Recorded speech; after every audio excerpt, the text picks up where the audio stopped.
he agrees to this one meeting, and it's heard all around. The famous Judson is coming to preach at this meeting. And the building, hours before time, is just jam-packed, swarming with people. People standing outside, standing room only inside. People are just crammed, packed. And Judson arrives, and he probably has maybe 10 minutes of his voice, and then he just can't speak for a month. That's all he's got. So he's been introduced, all the fanfare. This is the Judson. America had already heard the stories of the death prison and the death marches and the horrible treatment and the translation of the Bible and the conversions and the revival of 1831. They'd heard the stories, and now Judson in the flesh was there. And he got up and he shared the gospel to the disappointment of the crowd. And he's traveling home, and there's Emily, the lady trying to write the story of Sarah.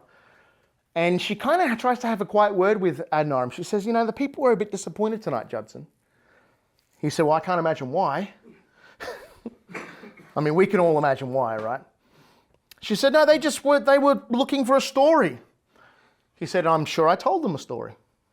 The best story of all. I told them the story of Jesus.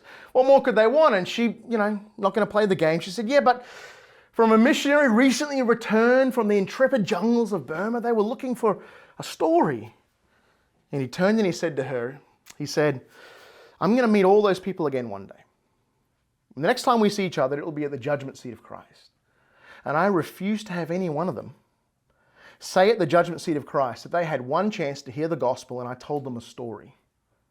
When they stand before that judgment seat of Christ, I trust they hope in Christ. I trust they believe. I trust they've come to faith. But if they haven't, none of them will ever lay the charge at my head that I'm guilty of their blood, because I chose to regale a story and not tell them the gospel.